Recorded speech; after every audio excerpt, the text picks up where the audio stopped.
Well, hello, and welcome to the David Dale Music Show. We're glad you're tuning in. How you doing, Dave? I'm doing great, Dale. How are you doing? Oh, pretty good. Mm-hmm. This is episode 11. 11. Wow. Yeah. Who knew? Yeah, it's high to the double digits. Keeps rolling along. It's great.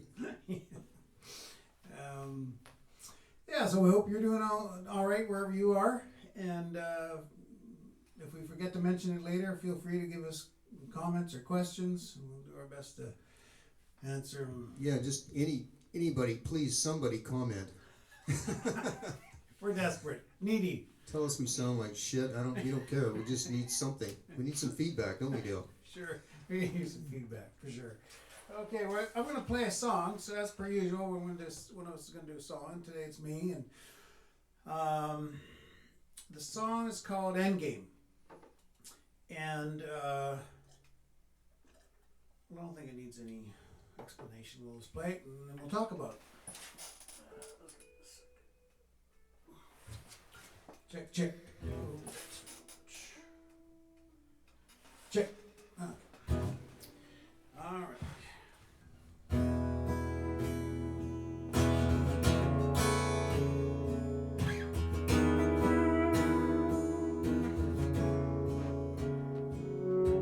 Been there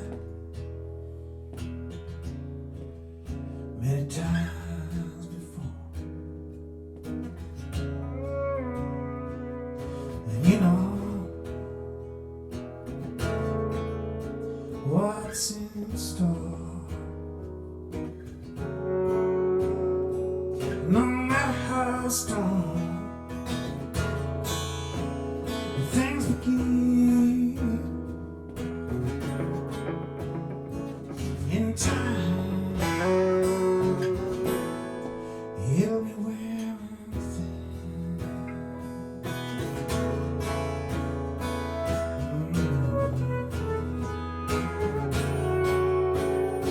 Cause you know the end game. Yeah, you know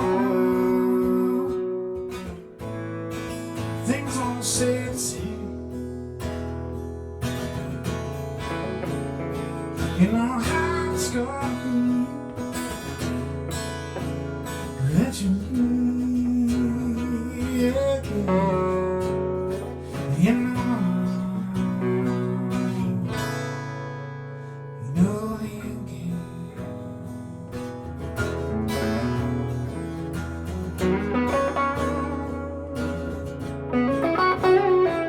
There's no ill intent,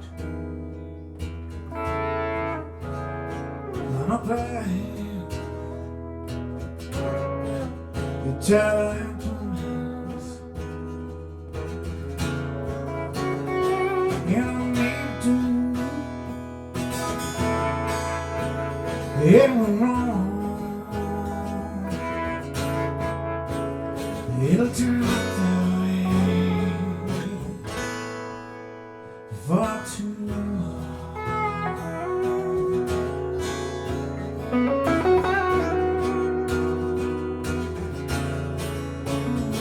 'Cause you know the end game. Yeah, you know things won't stay the same. You know how it's gonna be that you lose. You know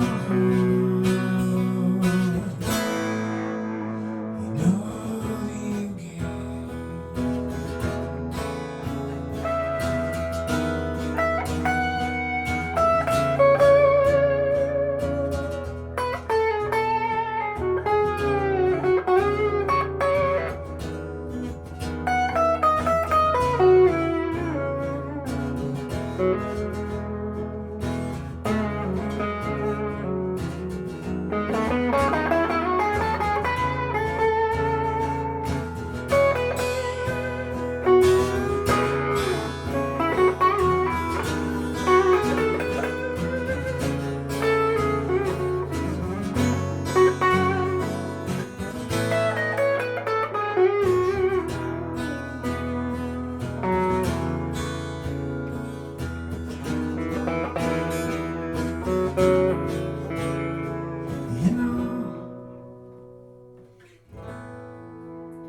You know the Yankee.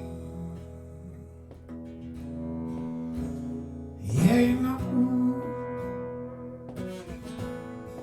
things will stay the same.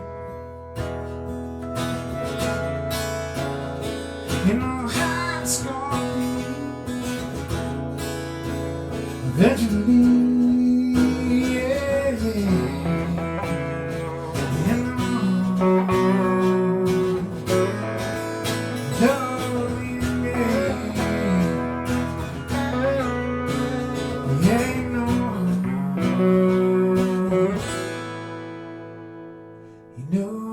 the Yankee.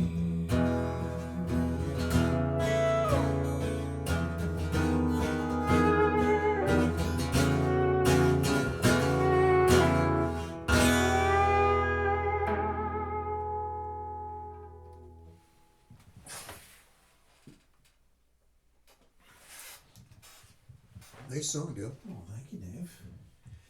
And there's some cool chords in there too. I like right before you sing the chorus, like not the very chord before the chorus, but like a Couple of 2-chord chord. that chord. What is that chord? You know, really, it's just an F sharp. It's an F sharp minor chord, but an F sharp minor 7. It's just got an added fourth. So you got what you got is the tension of this flat third with that fourth right next to it, and it gives you the. That's a good excuse for write a song right there, just so you can play that one chord. It is nice, yeah. It is. It's hard in this case. It's kind of a little bit awkward, but if you get it, it's Yeah, nice. that is nice. And then the next one is it's just an A chord, but I left the third out. Just has a more kind of hollow sound to it. What did Sting's guitar or Police guitar player say yeah. about thirds? The third's cloy, I think is what he said. Cloy thirds? Hopefully I got that. Clotting the cloying thirds. Cloying thirds. Right. Thirds are nice sometimes, and sometimes it's nice to leave them out. I'm just wondering it because I don't really think about this kind of stuff too much. But a third in a major or a minor key left out would sound cool. Would it sound cool in a minor works in song? both. I mean, a lot of minor songs. There's no third. Yeah. So you'd probably think of that as either a dominant, right, or a minor, something like that. Usually, I think. Yeah. So tell us a bit about the tune and what's like lyrically. What's about the end game? It's just that idea of just the idea of someone. We all have patterns, and in some ways, I think a lot of us have predictable patterns to different aspects of our lives, and so this is the case of a person recognizing they have a pattern where things don't end well. Right. So they're kind of doesn't matter how good things start. They know how it's going to end because they know themselves. They know themselves. They know their pattern. That's all it is. Yeah. Well, that's just a little. But that's good. Tried to capture the kind of. I mean, it's in a major key, but it has a sad feeling to it. It does. And that's. I guess. Did you put this on your? This wasn't on your last album, was it? Well, that was on the Diner record. Yeah. Okay. Diner at Lacklash. Anyhow, yeah. Yeah, nice song. And so you've got. You want to talk about the harmonic structure of the tune at all anymore, or? Oh, we could, sure. I mean, you're starting on the 5 or something. You started. The chord. The chorus starts on a 5 chord, so that's, and it's not unheard of, but it's not super common. I mean, mostly a song will start on the 1 or the 4. Those would be the 2 most typical ones, I think. But to start on a 5 chord, not unheard of, but it's not that common. So this particular song just has that aspect to it. And so, and just it's the way that worked out. It wasn't a plan. Right. Right. The other thing, maybe that's worth mentioning is actually don't play. I mean, the song has a major key feel to it, but I'm actually not playing a third there, and then I go to this A over the 1, like a. So it's E, A over E, and then Dave's got lots of songs where there's movement in parts, and this is a case where there's kind of movement. It's really an E. Well, it's not really. It's an E chord and an A chord, but there's movement underneath this steady bass note. So there's a E, basically E5, no E third, but the third is implied in the tune. Then there's an A over the E, and then this is an E major 7 without the third. And so yeah, it's kind of a moody. There's kind of a line going underneath. Sets it up for the lyric very well. It matches the subject matter really well, I think. So if you can write a song, it's cool if you can have like an ascending line or a descending line. In this case, it goes up and down all over the same root.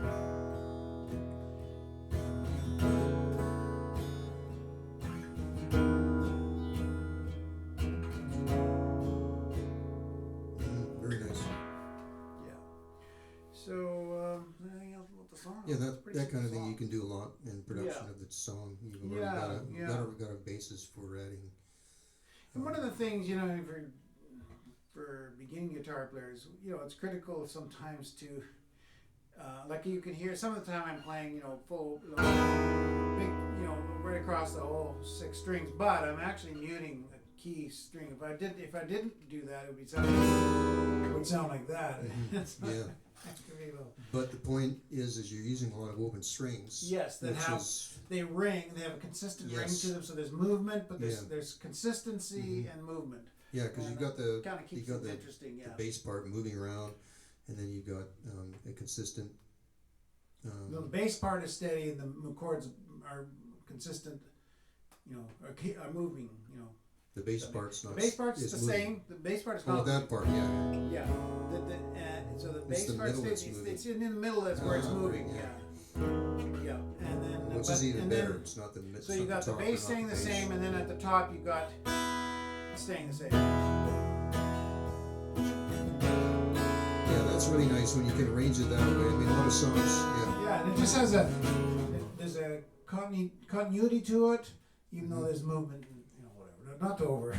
Well, no, it's because a lot of songs you've got a top part that's moving. If you want to divide the audio spectrum into low, mids, and treble, which is often a good way to think about it. Sure. Oftentimes you've got a moving, like a lot of songs have moving bass parts, which is, I think the ear picks that up. I think so faster than the internal more than stuff. We're aware of. Yeah, I mean, obviously high notes get recognized. Yes, they tend to get the ear goes to that first, and then I think it's bass, and then what's happening in the middle, which what you're doing on your tune is it's subtle, but it certainly adds. It's noticeable.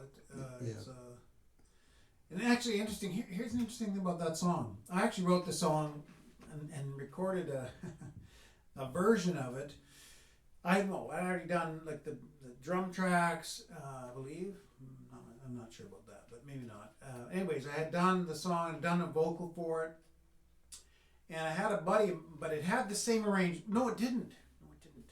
I had this E with no third, and then the A over the E, and I had my good buddy Rod Gertz. Hi, Rod, if you're watching, I hope you are, but I doubt it.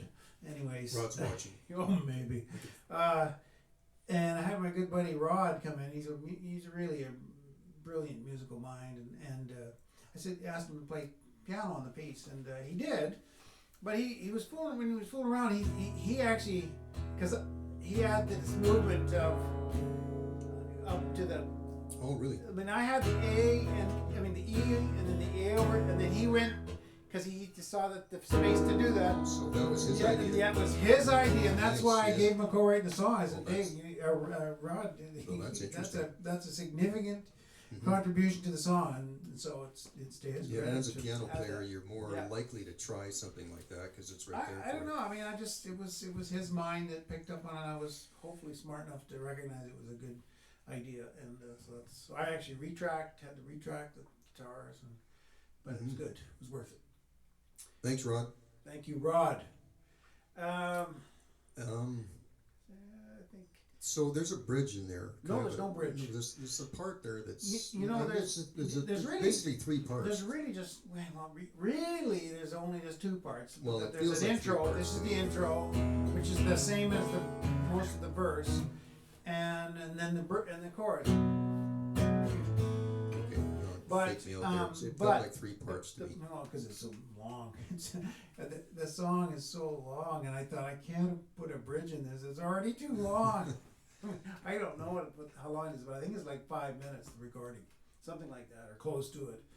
Well, that's okay as long as not every one of your songs is 5 minutes. Anyways, yeah, and that is actually a practical consideration.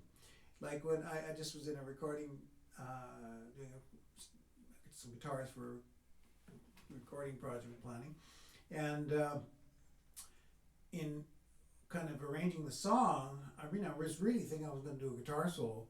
Mm-hmm. But I saw the song was already like 4 minutes. I thought, oh man, I'm gonna drop. Yeah, the solo's gotta go. Sorry, song. It's interesting how that's changed over time. Like back in the Beatles' day, a song was 2 minutes, 2.5 max. All those Beatles short songs. I mean, later they were longer songs, but they're in that era. Mm-hmm. And then anything over 5 minutes is pretty much still considered fairly long. Oh, oh yeah. I mean, I think Hotel California is over 5 minutes. Yeah, so that should be a consideration in writing songs. Is it how long is it? Do you feel comfortable? How long? Do you really need a bridge, or if you have a bridge, do you really need that instrumental break? So that's something to think about. Of course, this is if you're writing pop songs or country, that you think would be appeal to the general public. Sure. But the bottom line is, do whatever you want. Yeah. I mean, there's if lots like of great it's music needed, that's if it's needed, then do it. If it's a must, do it. But if you're not sure, then that's the standard. Consider time. Yeah. Anything else about the song? Yeah. Well, I really like the tune. Oh, and okay. I'm saying that with all sincerity. But now, were you sincere on all the other ones, Dave? No, I wasn't actually.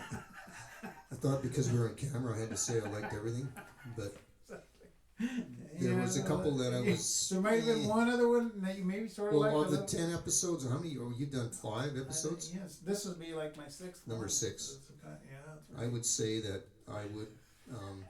If we're going to be completely brutally honest, we need to be. We need. I think the See, audience Dale and I needs can to know we can that. handle this, can't we? Take the hits. Yeah. I would say there was one for sure, maybe 2 that I wasn't that thrilled with. Well, yeah. I'm not going to say which ones they were. Yeah, no, it's okay. Yeah. But hey, I mean, I played a song for Dale the other day, and I thought it was fantastic. I think it was on actually one of these things, and both Dale and the curious thing, Dale and his son did not like this song. And I thought to myself, dang, I really like this song, but they don't like it, so probably chances are others won't like it either. I don't even know what song that was. That's that new one I've got. I got lots of new ones. Doesn't matter. You got so many, David. Yeah. You can throw a few away and still be fine. But that's the thing. You never know what you've got. Hopefully, there's some songs that. Yeah, and in the end, you first of all you have to like the song yourself. You like it, well, that's probably good enough. But, and some people will like songs, and some people, it doesn't matter how good you are. You're playing for a group of people your songs. Guaranteed, some of them won't like some of the songs. Yeah, and I think both of us have been surprised as to what people like and don't like. Absolutely. Very true. I mean, if nobody liked anything, we probably wouldn't be sitting here. And we do have one or two people that like our things. Unsolicited, a few. Couple in our whole lifetime. Yeah. People coming up that every number of years, we might get a positive comment. Yes. Like our mother might come up and say. Sure. Family might support member. Yeah. Is there anything else we want to talk about? That's all. I don't know, Dale. I think. Anything else have we shared enough today? Yeah, unless you've got something else to share. Got nothing else. Well, anyways, we're really glad you tuned in. We do want to encourage you to consider giving to your local food bank or agency that helps the needy, and we just want to thank you for watching, and I hope you can watch again sometime. Take care.